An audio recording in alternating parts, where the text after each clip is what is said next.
Oke, halo guys, welcome to channel YouTube Bumi Education. Kali ini kita bakal bahas soal OS nomor 5 kembali bersama Kak Step ya. Di sini kita bakal bahas tentang yang fiksasi nitrogen. Ya. Oke, kita langsung bahas aja. Nah, di sini kita lihat nitrogen merupakan gas yang ada di atmosfer bumi dengan kadar sekitar 78%. Untuk dapat dimanfaatkan tumbuhan, nitrogen harus mengalami proses fiksasi terlebih dahulu. Ya. Secara alamiah, nitrogen dengan bantuan kilat dari atmosfer difiksasi membentuk nitrogen monoksida atau nitrogen dioksida.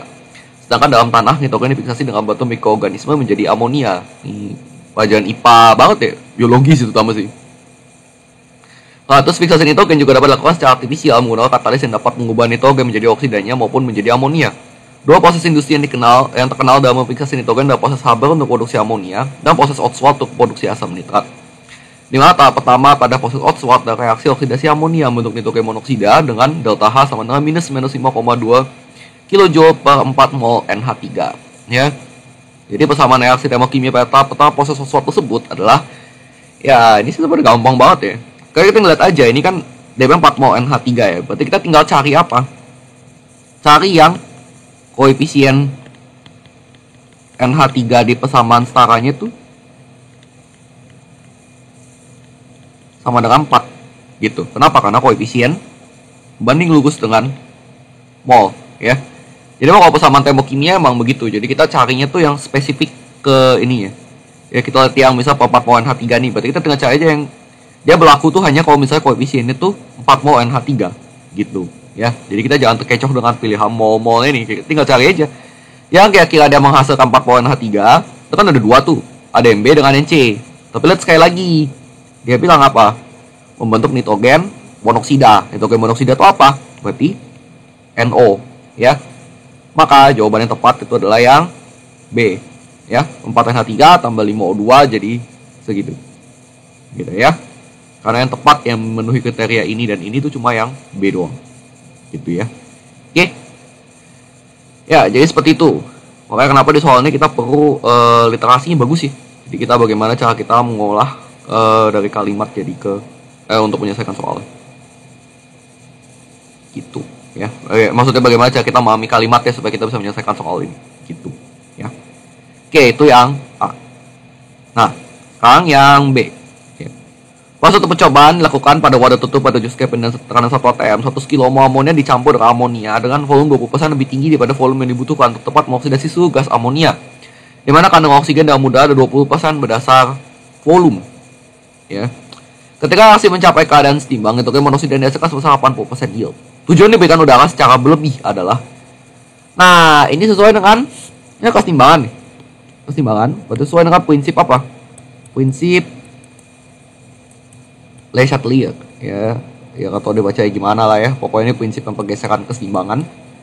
Intinya adalah kalau misalnya suatu kesetimbangan itu diganggu gitu ya, atau kita bisa tahu dia arahnya kemana. Nah, kalau berkaitan dengan udara berarti volume lebih tinggi gitu ya. Ini kan volume 20% lebih tinggi ya kan. Nah, berarti kan kita anggapannya kita memberikan O2 yang lebih banyak. Ya kan? Bener gak? Kita anggapannya kita memberikan udara O2 yang lebih banyak. Kenapa? Karena udara diberikan secara berlebih. Sorry, ini kayaknya supaya lebih ini gini aja kali ya. Udara diberikan secara berlebih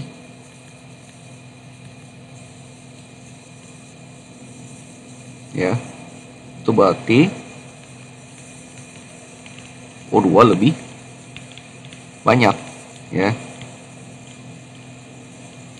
Nah, berdasarkan prinsip yang ini ya, kita lihat di sini ya. Kan reaksinya ini ya, 4NH3 plus 5O2 menjadi 4NO tambah 6H2O ya.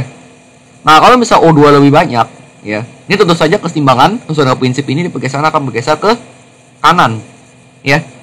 Nah, jadi tujuannya itu supaya produknya lebih banyak ya. Itu tujuannya seperti itu.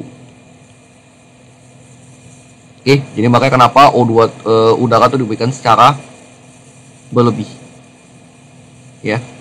Nah, ini kalau kalian yang belum tahu kenapa mesti yang ini kenapa kita mesti kaitan dengan konsentrasi gitu, kita lihat dari sini, dari ini Principe Chatelier. Jadi jangan lupa jadi kan harus review lagi nih Principe Chatelier ada apa aja. Ada yang ini kan, ada konsentrasi, terus tekanan volume sama suhu, ya, gitu. Nah sekarang kita lihat nih pilihannya ya, sebenarnya kita udah tahu lah pilihannya yang mana yang lebih ini. Kita lihat sekarang tujuan rekomendasi secara lebih adalah untuk mempercepat reaksi. Nah kalau mempercepat reaksi ini enggak ya. Kenapa? Karena kalau mempercepat reaksi itu kita umumnya apa, dia meningkatkan suhu, ya. Karena kalau mempercepat reaksi itu kaitannya sama laju, ya, laju reaksi kan. Ini kan kalau laju reaksi itu umumnya dia kalau suhunya naik, dia laju juga akan naik gitu. Untuk geser keseimbangan KA produk, nah ini tadi kita bahas ya. Ini harusnya jawabannya ini. Untuk meningkatkan tekanan partial amonia, ya jelas gak mungkin lah ya tekanan partial amonia. Kenapa? Karena amonia itu kan reaktan ya. Buat apa kita ningkatin tekanan partial amonia ya kan? Orang kita pengennya mengoksidasi suhu gas amonia kok. Jadi impossible. Gitu. Ya. Itu ya. Oke, nah kalau untuk meningkatkan entalpi reaksi ya ini juga enggak ya. Meningkatkan entalpi reaksi ya kan delta H-nya minus kan ya. Kalau minus tuh umumnya kita harus apa? Ya kita kotak-katik suhunya, menurunkan suhu ya kan. Gitu ya. Jadi makanya ini juga salah ya. Jadi jawaban yang tepat itu adalah yang B. Oke. Seperti itu untuk yang B. Ya. Oke. Nah, sekarang yang C. Oke.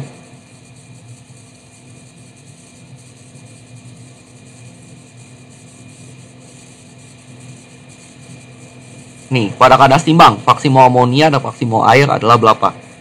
Ya, ini sebenarnya kaitannya lagi-lagi kalian harus baca literasi ya. Gitu. Kita sekarang bahas yang C. Ya, kita mending bahas dari sini aja lah ya. Biar nggak usah pusing-pusing lagi. Nah dia bilang apa, 100 kilomol amonia campur dalam udara dengan volume 20% lebih tinggi daripada volume yang dibutuhkan untuk tempat oksidasi suhu gas amonia. Ya, itu gimana caranya? Ya udah kita bikin aja kan, MRS. Ya, dia bilang 100 kilomol ya kan. Bener gak? Ini kilomol ya. Berarti ini kilomol itu kita dia pakai K ya. Ini kan kilomol ya. Nah, dia bilang campur dengan udara volume 20% lebih tinggi daripada volume dibutuhkan untuk tempat oksidasi suhu gas amonia.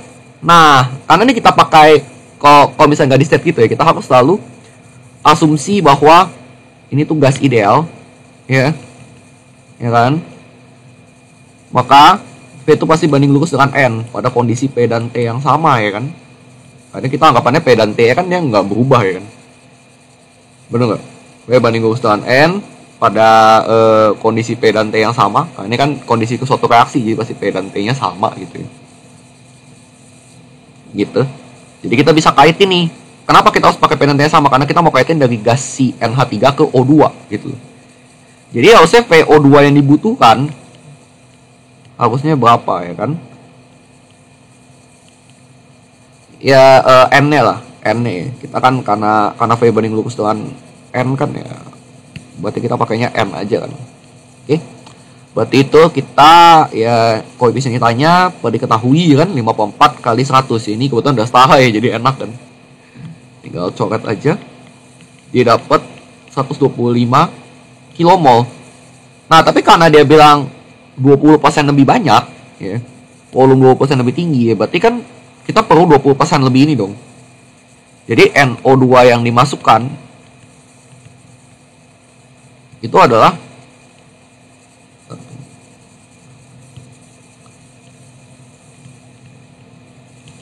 125 ditambah 20% kali 125 ya. Jadi ya kita tinggal hitung aja ya kan, 20% kali 125 hasilnya jadi 150 kilomol ya. Oke, nah ini sebenarnya satuannya sih ya agak penting agak enggak ya, 150 kilomol ya kan. Nah, kita lihat di sini. Nah, kemudian dia bilang apa? 80%. Ya, ini kita udah tahu volume mula oksigen ya. Sekarang dia bilang 80% yield. Ya, 80% yield. Nah, 80% yield itu berarti apa? Ya, berarti kita tinggal minus 80% kali 100. Ya. Ini hasilnya berapa? Minus 80. Ya. 80% kali 100 kan. Jadi ini sisanya 20. Ya, 20 kilomol ya. Ini 20 kilomol ya kan. Lalu kemudian ini plus 80. Ini plus 80 ya. Terus ini juga plus 64 kali, nah karena dia bilang 80% yield doang ya, berarti kita harus ya,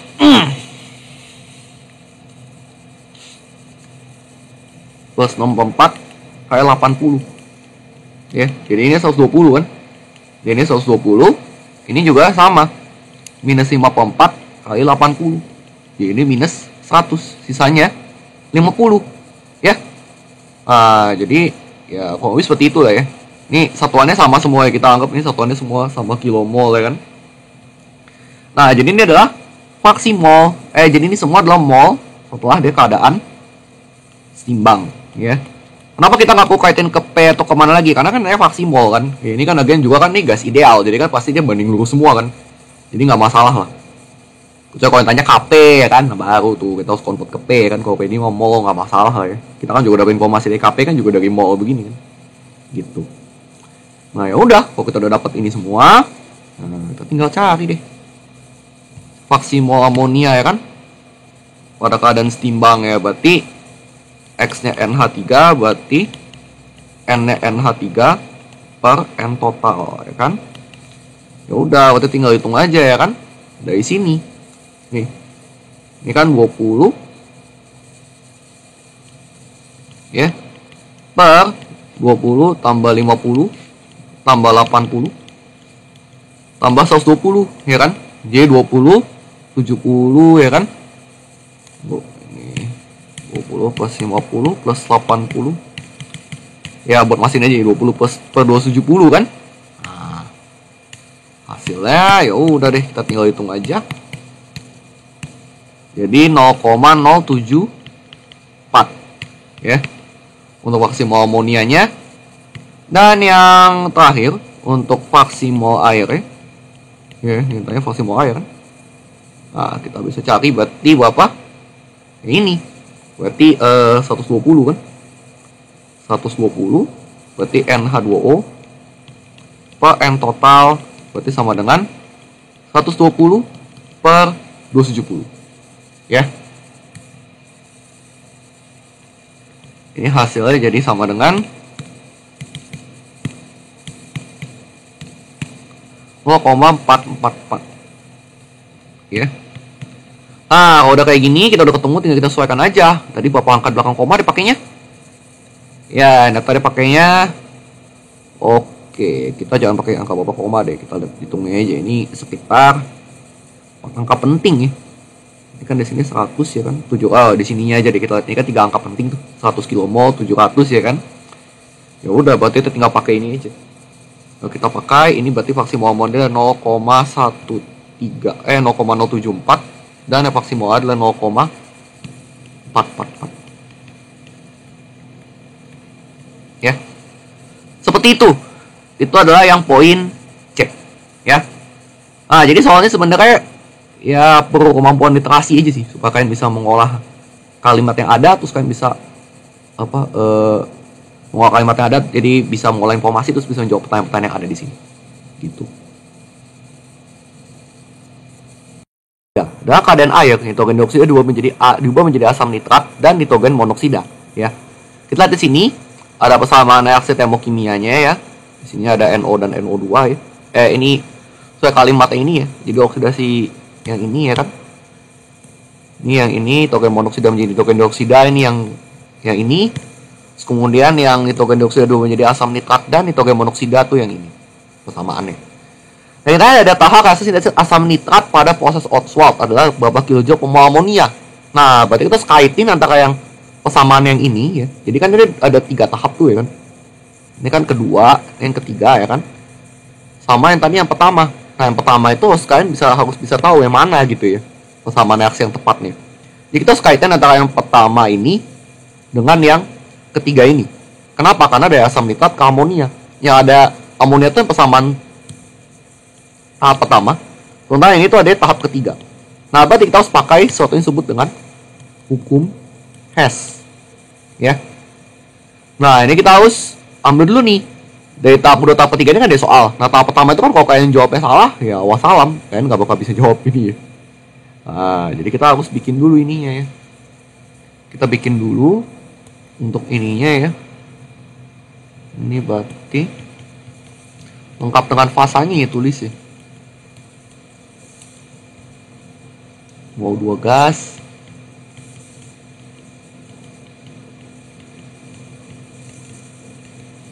Kemudian yang ini ya, kita tinggal lihat 2 NO gas,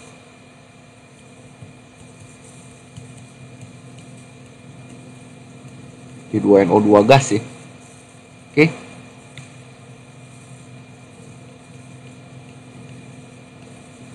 Terakhir yang ini 3 NO2 gas tambah H2O liquid itu menghasilkan 2 HNO3 aqueous tambah NO gas. Ya, nah ini kan kita harus cari cara supaya apa? Supaya ketika dijumlahkan nih nanti kaitannya sama reaksi antara si NH3 ini dengan si HNO3 ini ya kan. Pokoknya jelas kita tuh untuk kita mau modifikasi ini ya, sama termokimianya supaya bisa dapat ini ya, kita harus hilangin intermediate-nya dulu. Nah, intermediate-nya berarti NO sama si NO2 ya kan.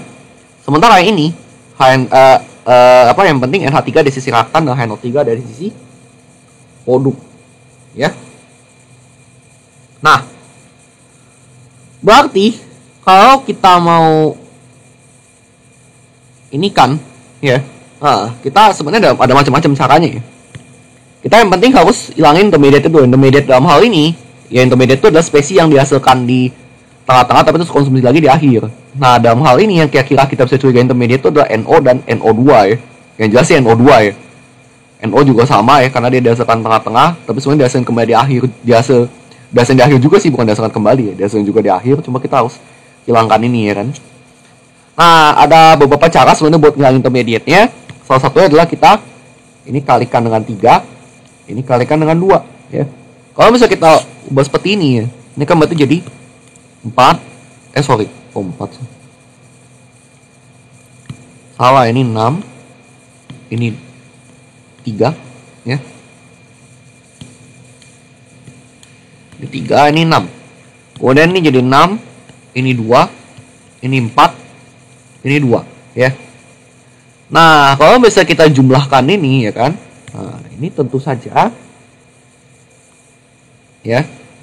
Ini kalau kita jumlahkan ya, maka ini bakal jadi ini hilang kan pasti. Ini dong. Ya kan? Tunggu. Ini hilang coret kan? Ini kan 4. Ini kan sisi kiri ada 6, sisi kanan ada 4 sama 2, hilang dong. Terus kemudian ini ya NO2, ini sisi kanan dan 6, sisi kiri ada 6, ya berarti hilang juga. Oke, ya kan? Sehingga yang tersisa, tuh berarti tinggal apa? 4. Sorry.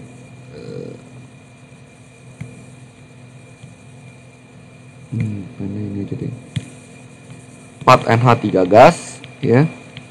Tambah 8 O2 gas, ya. Ditambah dengan 2 H2O liquid, itu menghasilkan 4 HNO3 aqueous, oke. Ditambah dengan 6 H2O gas, ya. Nah, ini kurang lebih seperti itu ya. Nah, untuk H2O ini kenapa dia nggak dicoret? Karena platin ini fasanya beda ya. Fasanya beda, jadi kita nggak bisa langsung sembarang coret.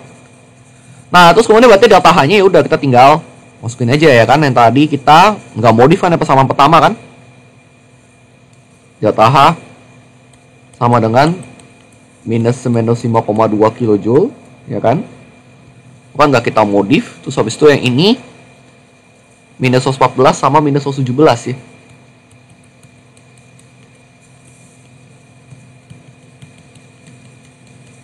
Nah yang ini kita kan modifnya cuma dikalikan doang ya, kita kan nggak balik-balik. Jadi ya udah kita tinggal ini aja minus 114 kali 3 tadi ya.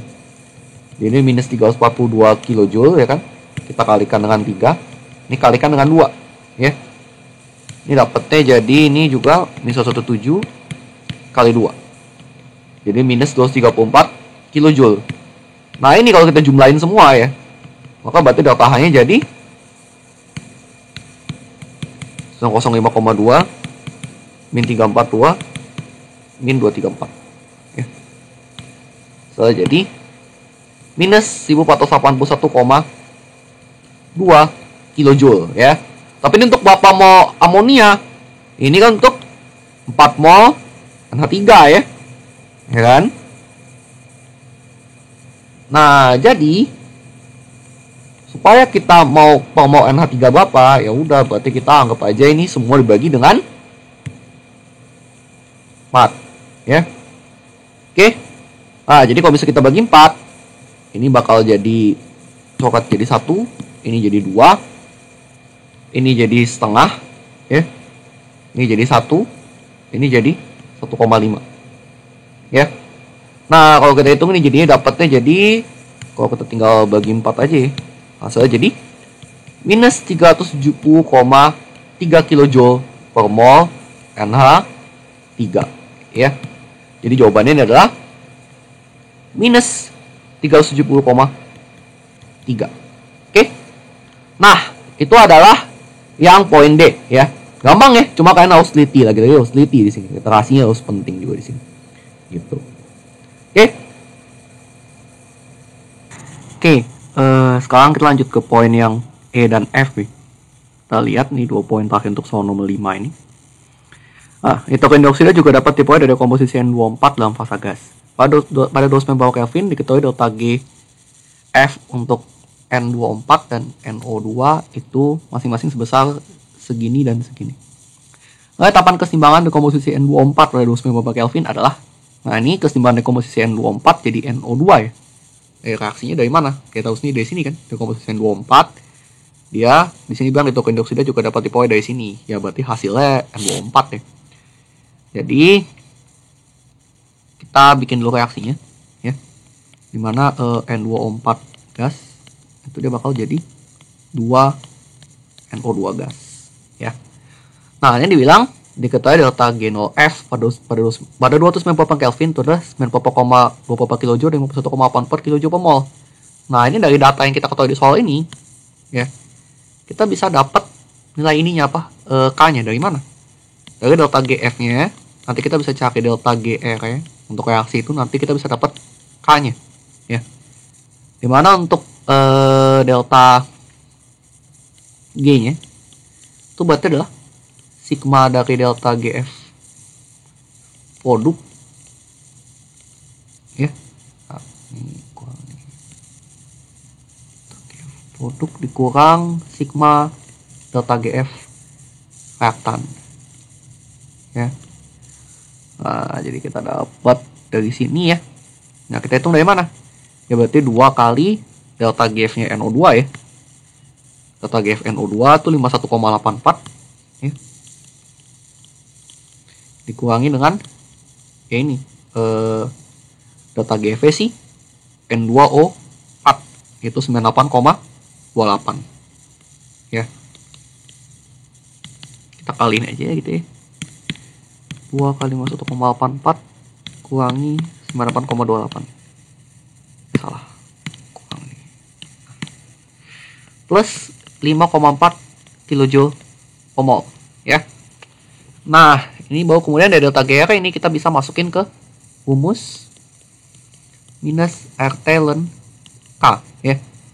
Dimana R itu kita pakai karena R adalah 8,314 Joule per mol Kelvin ya. Nah, kita bisa ubah berarti ln K sama dengan delta G0 per minus RT. Jadi ini berarti 5,4 ya, kali 10 pangkat 3. Kenapa? Karena ini satuannya kilojoule, dan ini joule ya, patin ya. Terus dibagi dengan minus 8,314 kali T-nya berapa? 298 dari sini ya. Kita tinggal hitung aja.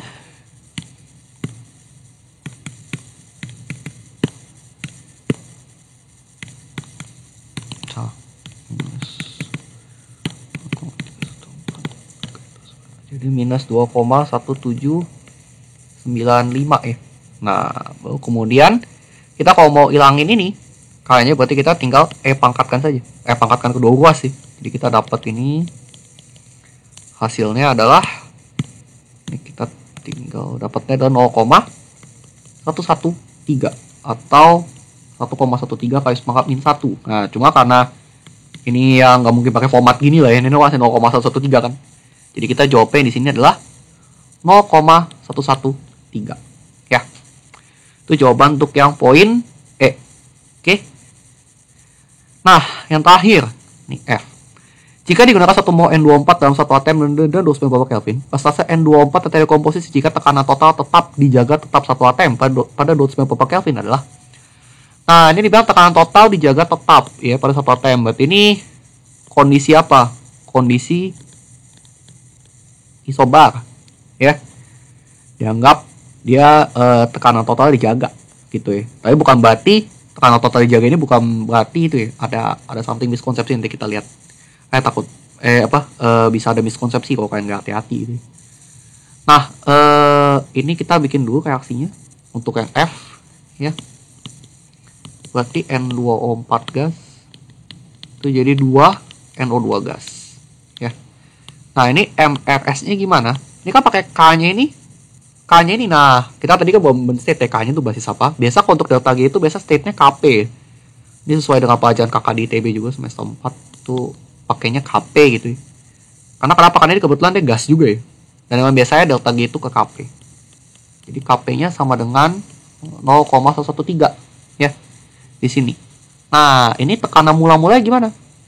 Ya kita lihat aja, karena dia bilang digunakan 1 mol pada satu atom dalam satu atom yang 290 Kelvin ya, berarti kita anggapannya ya P-nya 1 lah ya. Lagi ini juga kan 1 mol ya, kita anggap kan P banding lurus dengan N ya kan. Kita bisa misalkan begitu aja. Jadi ini 1, ini berarti minus X, ini plus 2X ya. Ini 1 minus X, ini 2X. Oke. Ya. Nah, jadi kita tinggal masukin sini aja. KP berarti gimana? P NO2 kuadrat ya. Jadi produk pangkat koefisien dibagi dengan PN2O4 sama dengan 0,113. Kita masukin aja berarti 2X kuadrat, ini 1 minus X sama dengan 0,113 ya. Nah, ini kita bisa abaikan nggak? Kita lihat dulu aja. Ya kan? Cara pengabaiannya kita coba lihat dulu ya. Tapi biasa sih nggak bisa kalau kayak gini. Udah kelihatan banget. 1 dibagi 0,113 ya. Kalau kita hitung di sini, udah jelas hasilnya 8,8 kurang dari 200. Ini emang nggak bisa diabaikan nih. Oleh karena itu kita mau nggak mau harus pakai persamaan kuadrat ya. Nah, ini kalau misalnya kita hitung di sini, nah, ini penting kakak save dulu. Oke, nah ini berarti 4X kuadrat sama dengan 0,113 1 minus X ya. Ini kita langsung jadikan gini aja deh, minus 0,113X, terus kita bikin 4X kuadrat plus 0,113X minus 0,113 sama dengan 0. Nah, ini kita tinggal mode 5 equation nih. Jadi pilih yang nomor 3, terus ini 4 ya kan, terus 0,113, ini minus 0,113 ya. Nah, hasilnya jadi 0,1545 dan 1,82 ya. Kita ambil positif lah ya. Jadi X nya kita ambil 0,1545. Oke. Ini katanya sih nggak bisa di store ya. Ya sudah lah ya. Oke. Jadi kurang lebih segitu. Ini offset tadi kita bisa pencetnya ini. Nah, A minus alpha A. Biar lebih accurate aja. 1546 lah ya. Oke. 0,1546 ATM. Ya, nah, maka oleh karena itu kita tinggal, ya udah, karena kita udah dapat X-nya, kita bisa dapat dong faksi yang terdekomposisi itu berarti X-nya kan. Ya, ini adalah apa yang terdekomposisi ya kan. Nah, sementara berarti faksi yang terdekomposisi itu berarti adalah faksi N24 terdekomposisi. Faksi N24 kan. Faksi N24 terdekomposisi. Oh sorry, persentase ya.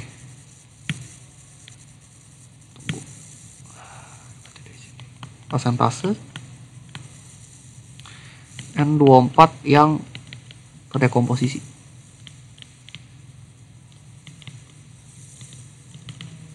Oke, nah berarti kita tinggal, ini berarti 0,1546 per 1 kalikan 100%. Hasilnya jadi 15,46% ya. Nah, jadi jawaban untuk poin F adalah 15,46% ya. Mungkin kalau buat kalian bertanya-tanya, ini sebenarnya kalimat yang kakak garis bawah ini bisa ngeco ya. Kenapa? Karena kalau tekanan total jika tetap 1 atm ini maksudnya mungkin ya ini kan kalau kita anggap ini dalam keseimbangannya ya. Ini kan dalam keseimbangannya tuh, ya kan? Ini tuh nggak mungkin terjadi. Kenapa? Karena kalau misalnya kita anggap kayak gitu ya, di keadaan awalnya aja udah 1 atm ya kan. Kalau misalnya tekanan tetap dijaga 1 atm ya, kalau misalnya kita hitung di sini sesuai dengan persamaan reaksi yang ini ya kan. Ini kalau misalnya kita copy bisa nggak sih?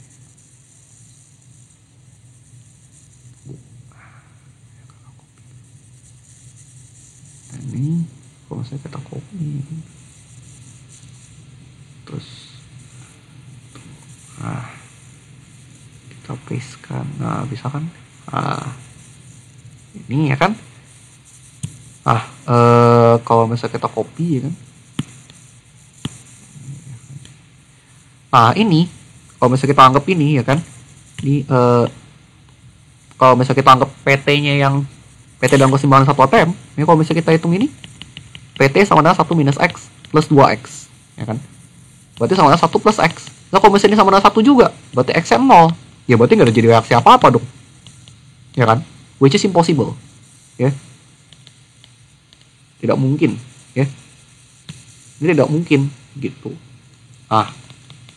Makanya jadi ini maksud kata kalian itu maksudnya kondisi isobar itu di mana? Di tekanan eksternal ya. Jadi kita anggapannya bahwa ya ini tuh kayak di mana ya? Kita anggapannya ini tuh jadi suatu wadah ya, yang si F itu. Ini jadi dalam suatu wadah di mana dia tuh pistonnya tuh ini kayak ada piston gitu. Jadi ini reaksi di sini N2O4 jadi NO2-nya, 2 NO2 di sini gitu. Nah, ini tuh dia bisa gerak-geraknya tuh di sini gitu. Jadi si pistonnya tuh nggak kita kunci. Jadi tekanan luarnya kita jaga 1 atm ya. Jadi which is 1 atm ini adalah tekanan eksternalnya gitu ya. Memang sih nggak di state secara jelas di soal ini ya. Makanya kenapa dia perlu kemampuan literasi dan juga logika ya dalam menyelesaikan soal ini, supaya kita bisa menyelesaikan soal ini dan mendapatkan jawaban yang memang seharusnya gampang banget gitu ya. Gitu ya. Oke. Jadi itulah sekian nih overview ya untuk jawaban yang jawaban nomor 5 ini ya. Oke. Cukup mudah ya. Cuma memang ini literasinya penting sih buat kalian bisa menjawab soal nih, terutama khususnya untuk yang di awal-awal nih, karena kalau enggak misal A ini salah ya berarti di sini salah gitu ya. Yang di nomor D ini. Gitu. Kalau E dan F sih berdiri sendiri. Sama C juga ya. C juga lah. C juga berdiri sendiri dari sini. Gitu. Oke. Sekian untuk pembahasan nomor 5 kali ini. Jangan lupa di like, share. Jangan lupa di like. Komen. Kalau berkenan. Share jika rasa video ini manfaat. Dan jangan lupa subscribe channel YouTube Media Education ya. Nah, ditunggu konten-konten selanjutnya guys. See you di next video.